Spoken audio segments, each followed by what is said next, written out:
Welcome to this video about the second movement of Haydn's Symphony 104. The bulk of the video is a score with the music playing and some comments on the structure and harmony and features of interest as it goes along. But just before that, I'm going to just pick out a few key aspects of this work that will help understand it as it goes along. So, like so much Haydn, this is basically a very simple movement, but in the background and around that simplicity, there's some incredibly sophisticated games being played by Haydn, and I want to explain a little bit of that before I actually start the music playing properly. The overall structure of this movement is very simple. It is just in ternary form, an A section, a contrasting B section, and then the final section is a reprise or a repeat of the opening section. But as in so many andante second movements, what Haydn does is he embellishes that material, he decorates it in various ways when he repeats it. And to give himself more opportunity to do that, as you can see if you look at the final section diagram here, he writes out the repeats of each section. Because the original A section is in rounded binary form, you can see it goes A repeated and then B, A repeated, and he adds a codetta on the end as well. But when it comes back, he writes out those repeats so he can do different embellishments and expand the material a bit more. However, perhaps just to give the ending a bit more punch, he does shorten it a little bit by after the A section at 98, he then doesn't bother to play the codetta and he doesn't bother to play the B section again. He just goes straight to another variation of the A section before finishing it off with the coda. Haydn opens the movement with a nice simple tune. In fact, you might recognise it from somewhere if you know this symphony.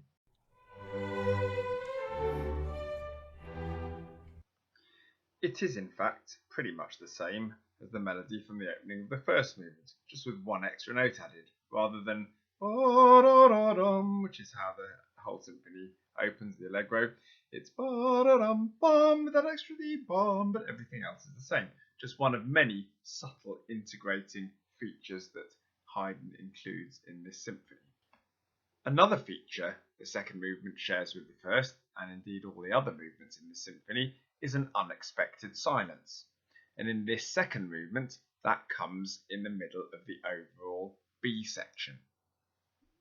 Haydn begins the B section rather like a minor key variation of the opening, and it sounds rather like that is what's going to happen.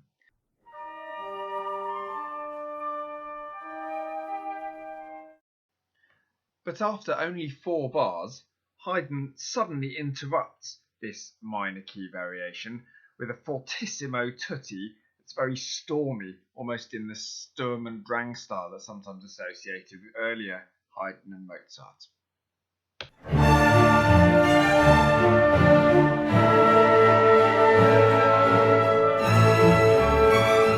If you look at pages 37 and 38 of the score, you can see that the music becomes more and more virtuosic, more and more frantic almost.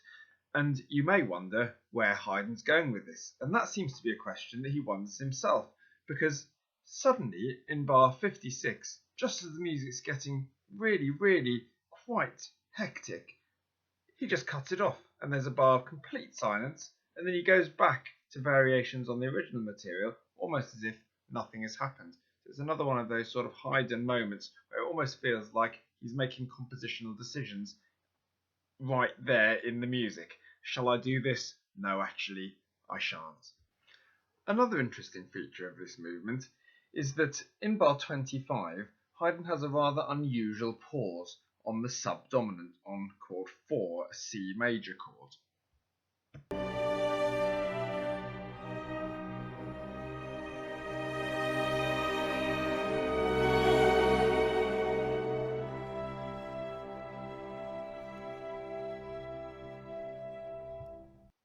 The D-sharp chromatic passing note that stretches in the melody from bar 22 to 24 seems to give Haydn an idea that he then picks up when this music comes back, of having sort of slightly odd chromaticisms. Here it's just a hint at a C minor chord, although spelt with a D sharp, and then a diminished seventh chord in bar 24, but later it becomes much more complicated.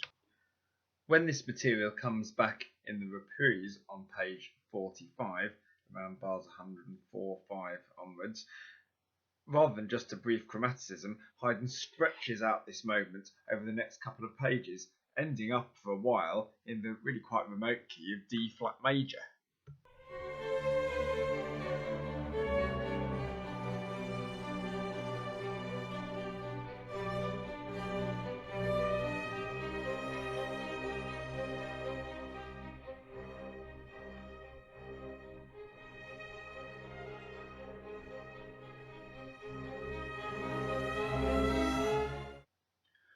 I'll save the other twists and turns in this movement for the animated score itself.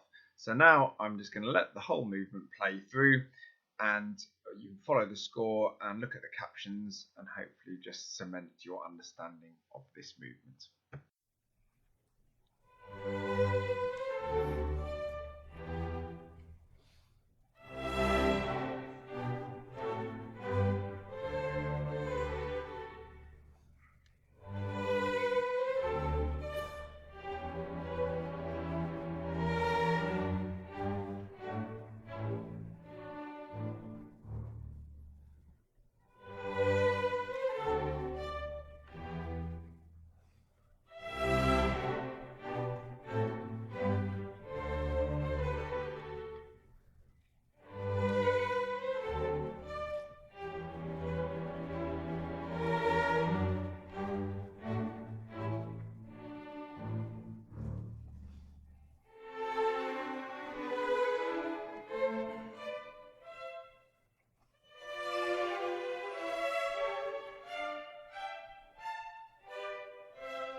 To save a bit of space, I've missed out the repeat marked at bar 37, and now we go straight on to bar 38.